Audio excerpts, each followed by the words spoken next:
अस्सलामुअलैकुम मेरे दोस्तों, सज्जनों और बेलियों। मैं हूँ इजहार अहमद और वेलकम करता हूँ आपको किचन गार्डनिंग चैनल पर। और उम्मीद भी रखता हूँ कि आप सब लोग खैरियत से होंगे, फिटफाट होंगे, अच्छे से कामों में खूब अच्छे से बिजी होंगे।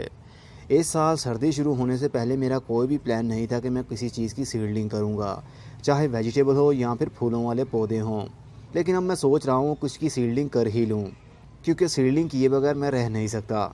और मोस्टली साल में 2 ही सीज़न आते हैं सीडलिंग करने के लिए। तो इस बार मैं जो सीडलिंग करने वाला हूँ वो थोड़े से ही बीज होंगे, लेकिन मैं उनको लगाने वाला हूँ इस मिट्टी के बर्तन के अंदर। मतलब मैं सीडलिंग इसके अंदर करने वाला हूँ। पिछले साल मैंने की थी प्लास्टिक के गमलों के अंदर, लेकिन उसके अंदर एक प्रॉब्लम होती है। जब पौधे हमारे थोड़े से बड़े हो जाते हैं या हमारे सीड ज़्यादा हो तो छोटे से गमले के अंदर ज़्यादा बीज समा नहीं पाते। जब उनकी जर्मिनेशन शुरू होती है तो रूट्स बाउंड होने लगती हैं, जिनकी वजह से ट्रांसप्लांटिंग में काफ़ी प्रॉब्लम हो सकती है।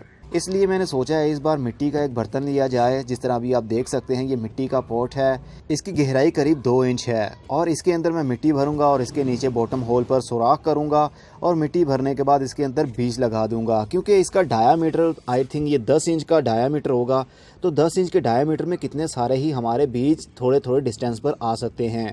जितना ज़्यादा हम गैप देंगे पनीरी बनाने के लिए, पौधे की ग्रोथ के लिए, उतना ही अच्छा होगा।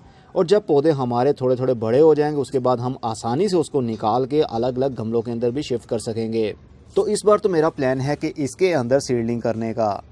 ये 50 रुपये का मुझे दे रहे थे, लेकिन थोड़ी सी बार्गेनिंग करने के बाद 35 रुपये का मुझे ये एक मिला, जिसका डायामीटर आई थिंक ये 8 इंच का होगा या फिर 10 इंच का होगा। ये बेसिकली यूज़ किया जाता है अपने छत के ऊपर रखने के लिए, जिसमें पानी भर दिया जाता है और परिंदे आके पानी पीते हैं। और किसी में परिंदों के लिए बीज रख दिए जाते हैं, चिड़ियों के लिए। तो किसी भी बर्तन वाली दुकान से आपको मिल जाएगा जहाँ से मिट्टी के बर्तन मिलते होंगे। आप ये ले आइए, बॉटम होल पर 4 सुराख कीजिए। ड्रिल की मदद से भी कर सकते हैं या फिर आप कोई स्क्रू ड्राइवर लीजिए, पेचकस एक लीजिए, फ्लैट पेचकस लीजिए और उसको आराम आराम से घुमाते जाएंगे तो बहुत ही आसानी से इसके अंदर होल्स हो जाएंगे। उसके बाद आप इसके अंदर सीडलिंग कर सकते हैं। चलिए बताता हूँ कौन कौन से बीज मैं लगाने वाला हूँ। इस साल मैं कम सीडलिंग करूँगा, बस उतनी ही सीडलिंग करूँगा जिसकी मैं अच्छे से केयर कर पाऊँ, क्योंकि ज़्यादा टाइम नहीं होता। जितनी ज़्यादा आप सीडलिंग करेंगे, जितने ज़्यादा आपके पास पौधे होंगे, समझ लीजिए उतनी ज़्यादा आपको केयर करनी पड़ेगी। तो इस बार मैं फूलों वाले बीजों में कर रहा हूँ कैलेंड्यूला, कोलियस, डेलिया और हॉलीहॉक्स। बस यही कुछ बीज हैं जिनको मैं उगाऊंगा। फूलों वाले पौधे हैं ये। और सब्ज़ी वाली में मैं लगाने की कोशिश करूँगा कैबिज रेड, हंगेरियन मिर्च है ये इतनी तीखी मिर्च नहीं होती है। और स्वीट बनाना ये भी हरी मिर्च ही है, लेकिन ये भी तीखी नहीं होती। लेटस ग्रीन, काला लंबा बैंगन और चेरी टमाटो जो कि येलो कलर में होंगे, और टमाटो जो नॉर्मल होते हैं, और कैप्सिकम ग्रीन मतलब शिमला मिर्च हरे वाली, और लाल मूली जिसको सलाद में यूज़ किया जाता है, और पालक। बस इन्हीं की मैं सीडलिंग करूँगा, ज़्यादा सीडलिंग नहीं करूँगा। इन सभी के ऊपर सेपरेट वीडियो बनेगी जो कि आपको करीब 4 से 5 महीने के बाद में ही देखने में मिलेगी। इनमें से बहुत सी सब्जियों और फूलों वाले पौधों के ऊपर मेरी सीडलिंग की वीडियोस मौजूद हैं, पिछले साल की भी और उससे पिछले साल की भी। अगर आप वो देखना चाहते हैं सीडलिंग किस तरह की थी मैंने पिछले साल, आप भी उसी तरह करना चाहते हैं तो आप देख सकते हैं वो वीडियोज़। लेकिन इस बार थोड़ा सा मेरा मेथड चेंज होगा, क्योंकि हर बार मेथड चेंज किया जाए तो देखने में और सीखने में काफ़ी कुछ मिलता है। विंटर सीडलिंग का टाइम तब शुरू होता है जब डे बाय डे 35 सेंटीग्रेड से टेम्परेचर नीचे गिरना शुरू हो। या फिर ऐसा कीजिए 15 सितंबर से लेकर 15 अक्टूबर के बीच में आप सीडलिंग कर सकते हैं।